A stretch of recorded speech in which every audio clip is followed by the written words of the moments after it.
நான் கவி. ராமேஸ்வரத்தை நோக்கி ஒரு சின்ன ட்ரிப். ஒரு ஆத்ம சாந்திக்காக கிளம்புறோம்.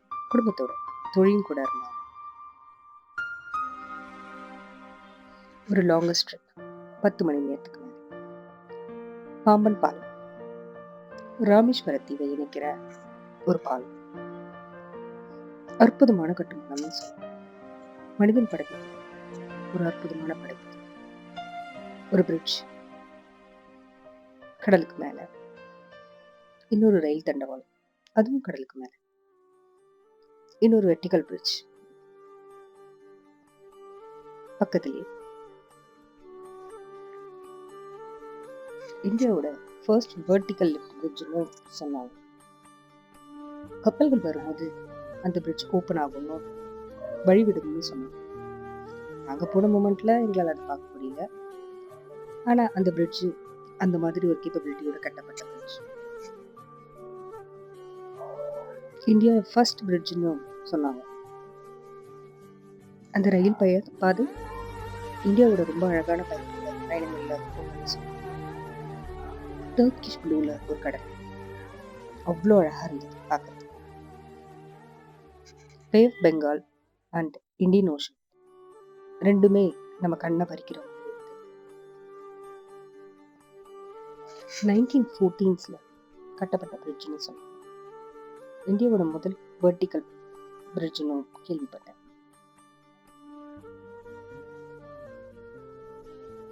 அந்த நீல கடலுக்கு நடுவில் ஒரு அற்புதமான மனிதனின் படைப்பு.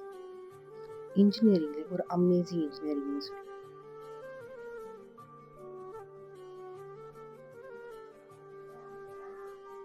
ராமேஸ்வர தீவை நம்ம போய் சேர்றதுக்கு இந்த பாலமும் அந்த ரயில் பயணமும் நமக்கு ஒரு முக்கிய பங்கு வகிக்கும். அங்க அணில் எப்படி ராமர் இலங்கையை போய் சேர உதவிச்சோ, அந்த மாதிரி இந்த பாலம் நம்ம போறதுக்கு உதவும். அழகான கலர்ல, நீல நிறம் கலந்த ஒரு அழகான ஒரு கலர்ல கடலும் மனிதனுடைய படைப்பான இந்த பிரிட்ஜும் பார்க்கறதுக்கே ஒரு அற்புதமான காட்சியா இருந்தது. கடலுக்கு அந்த பக்கம், பிரிட்ஜ்க்கு அந்த பக்கம்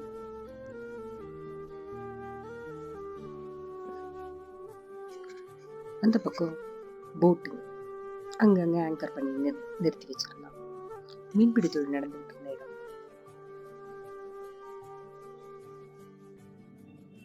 இந்த பக்கம் நகரமும் அந்த பக்கம் அந்த பிரிட்ஜும் பக்கத்துக்கு ரொம்ப அழகா இருந்தது. வானத்தோட நிறத்தை தான் கடல் பிரதிபலிக்குன்னு சொல்லுவாங்க. நீலம், அந்த டர்க்கிஷ் ப்ளூ, ஒரு வித்தியாசமான கலர்ல இன்னைக்கு கடல் ரொம்ப அழகா இருந்தது.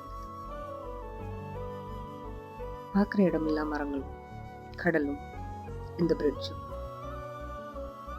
மனித படைப்புகளும் இயற்கையோட அழகும் சேர்ந்து ரொம்ப ரம்மியமா அழகா இருந்தது. பஸ்ஸோட டிரான்ஸ்போர்டேஷன் போய்கிட்டு வந்துக்கிட்டு தான் இருந்தது. இருந்தாலும் பார்க்கறதுக்கு ரொம்ப நல்லா இருந்தது. ஆத்ம சாந்திக்காக வந்த நாங்க அடுத்து ராமேஸ்வரம் கோயிலுக்கு போயிருந்தோம். ராமர் பூஜை செஞ்ச ஒரு லிங்கம் அந்த கோவில்ல இருக்கிறத சொல்லுவாங்க. ரொம்ப ஃபேமஸான ஒரு கோவில். காசி அதுக்கடுத்து வரிசையில் வர்றது ராமேஸ்வரம் தான். மிக முக்கியமான சிவாலயங்கள்ல ஒண்ணு. ராமேஸ்வரத்தில் இருக்கு 12 ஜோதிர்லிங்கத்துல ஒரு லிங்கம்னு சொன்னாங்க. கோயில் மண்டபத்துல இருக்க ஒவ்வொரு தூண்களும் அப்பா அவ்வளோ அழகா இருந்தது. அதுல அந்த கார்விங்ஸும் பெயிண்டிங்ஸும் ரொம்ப ரொம்ப நல்லா இருந்தது. கோயில் உள்ளேயும் வெளியும் உட்புறத்துல இருந்த கோயில்ல இருந்த சிற்பங்கள் அப்பா அவ்வளோ நுணுக்கம். ஒரு சின்ன சின்ன நுணுக்கம் பார்க்கறதுக்கு அவ்வளோ அற்புதமா இருந்தது. அந்த காலத்து சிற்பிகளை நினைச்சு வியந்து போய் ஆச்சரியமா பார்த்த நேரம் அது. இவ்வளோ நுணுக்கங்களோட செதுக்கி இருக்க அந்த சிற்பங்களை பார்க்கறதுக்கு நிஜமாவே 2 கண்ணு பத்தாதுன்னு சொல்லலாம். அந்த கோயிலோட வளாகம் காரிடோர் ஆயிரக்கணக்கான மீட்டர் நீளம் உள்ளதுன்னு சொன்னாங்க. எந்த பக்கம் நுழைஞ்சு எந்த பக்கம் வெளியில வரனே தெரியாது. அந்த அளவுக்கு இருந்தது. சீலிங்ல கூட கோயிலோட அந்த உத்தரத்துல கூட அழகான பெயிண்டிங்ஸ், சில இடத்துல இதிகாச புராணங்களை கூட படமா வரைஞ்சிருந்தாங்க. பார்க்கறதுக்கு ரொம்ப நல்லா இருக்கு. தூண்கள்ல இருக்க ஒவ்வொரு சிற்பங்களும் ஒவ்வொன்றுமே அவ்வளோ அழகா இருந்தது. அறநிலைத்துறை ரொம்ப அழகா பெயிண்ட் பண்ணி அற்புதமா மெயின்டைன் பண்ணியிருந்தாங்க அந்த கோவில். பார்க்கறதுக்கு நிஜமாவே ரொம்ப நல்லா இருந்தது. 22 புனித நீர் கொண்ட கிணறுகள் அங்க இருக்குன்னு சொன்னாங்க. அந்த கிணறுகள்ல குளிச்சுட்டு அதுக்கப்புறம் போய் சுவாமியை பார்க்கறது ரொம்ப விசேஷம்னு சொன்னாங்க. ரொம்ப விசேஷமான கோயில்ன்றதுனால மக்கள் நடமாட்டம் நிறையவே இருந்தது. கூட்டங்கள் ரொம்ப ஜாஸ்தியா இருந்தது. லைன்கள் ரொம்ப பெருசு பெருசா இருந்தது.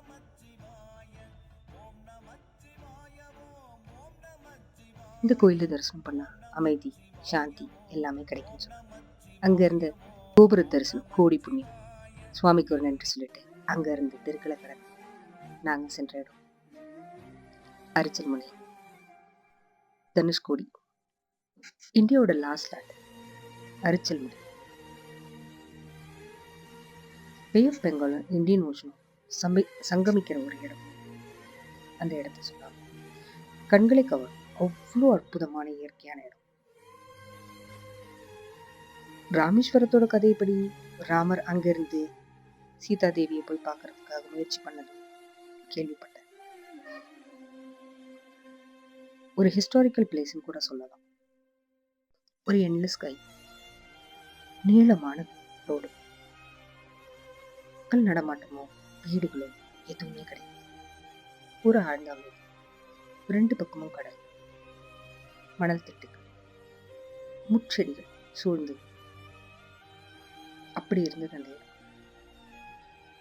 ஏன் இந்த இடம் இப்படி இருக்கு?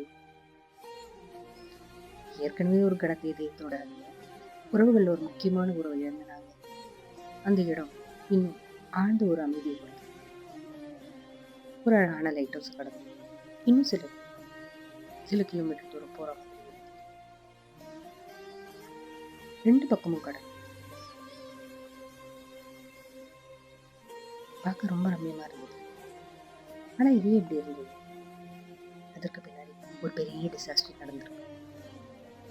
1964 கிட்ட டிசம்பர் மாசத்துல ஒரு நாள் ஒரு பெரிய சைக்கிள் 200 அடிக்கு மேல வந்த ஒரு அலையால் அங்க இருந்த டவுன், ஆயிரக்கணக்கான குடும்பங்கள் ஒரே இரவுல காணாம போயிடுச்சு. ஒரு ரயில்வே ஸ்டேஷன், ஒரு போஸ்ட் ஆஃபீஸ், ஒரு சர்ச் அப்படின்னு நிறைய மக்கள் வாழ்ந்த இடம்.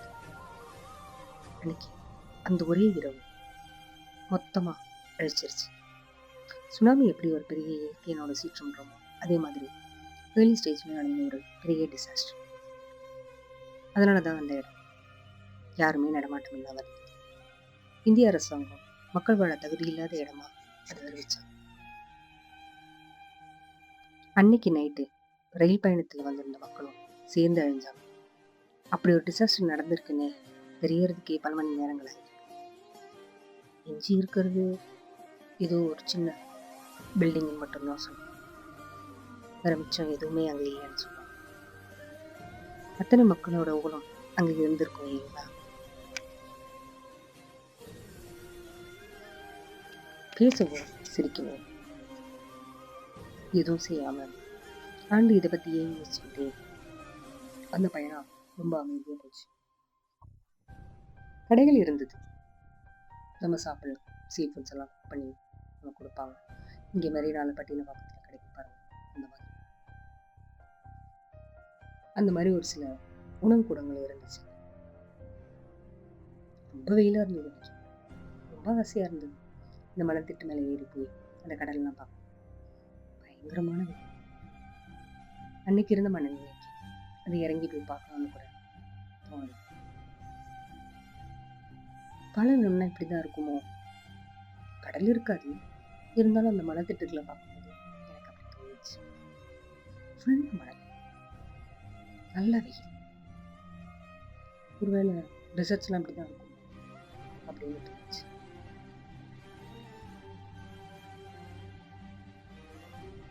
பேக்ரவுண்ட்ல ஒரு சோகமான ஒரு மியூசிக்கோட ஒரு பாட்டு. லைக் யூஷுவல் உங்க கவி கேமராவோட அதை ரெக்கார்ட் பண்ணிட்டு பேசாம அமைதியாக பேசுகிறேன். எப்பவுமே எந்தூசியாஸ்டிக்கா அப்படி இருந்தது இப்படி இருந்தது அற்புதமா இருந்ததுன்னு சொன்னேன்.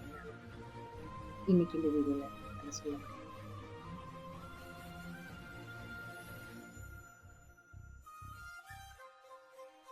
ஏன்னா அந்த இடம் நிஜமாவே ஒரு கனத்த மூமெண்டா இருந்தது.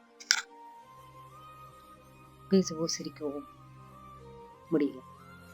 நீல மேகம் சூழ்ந்து 2 பக்கம் கடல் மனத்திட்டத்தோட ஒரு நல்ல சீனரி.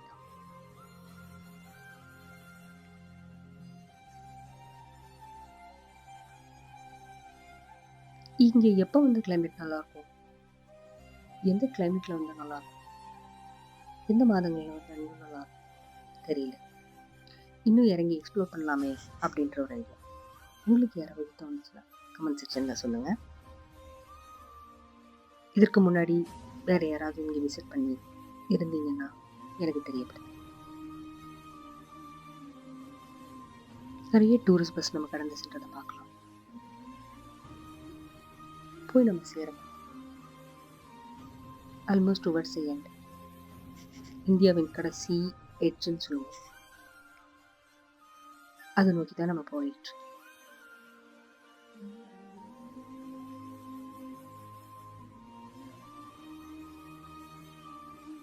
எட்ஜா சரி, அந்த எட்ஜில் போய் உட்காந்து பார்க்கலாமே அப்படின்னு குட்டி கிடந்த அந்த பாறைகளை தாண்டி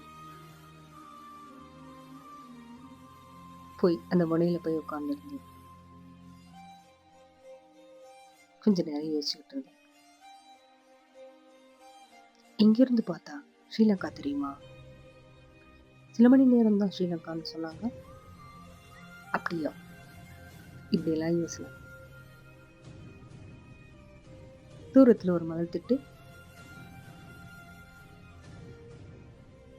அதை ஒட்டி ஒரு கடல் அலை பார்க்கறதுக்கு ரொம்ப அழகா இருந்தது. சில சமயங்கள் அலைகள் ரொம்ப கடினமா இருக்கணும், அங்க போனவங்க ஒரு சிலர் இறந்துருக்காங்கன்னு அந்த இடம் ரெஸ்ட்ரிக்டடா போக முடியல. தூரமா இருந்து கேமரால பார்த்து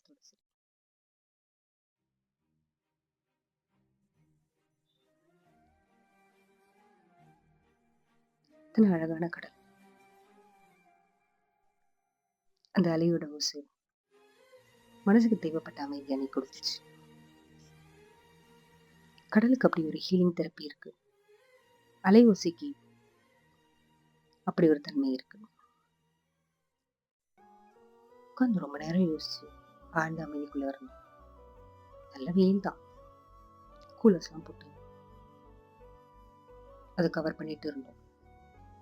like usual click click click. சில போட்டோஸ் கிளிக் பண்ணிட்டு அங்கிருந்து கிளம்பிட்டோம். போற வழியில் வேளாங்கண்ணி தேவாலயத்தையும் பார்த்துட்டு இருள் சூழ ஒரு மாலை நேரம் ஒரு அழகான பாட்டு கேட்டுக்கிட்டு அமைதியும் சாந்தம் அந்த நாட்கள் முடிஞ்சது. கேட்டதுக்கு ரொம்ப நன்றி. Thank you so much for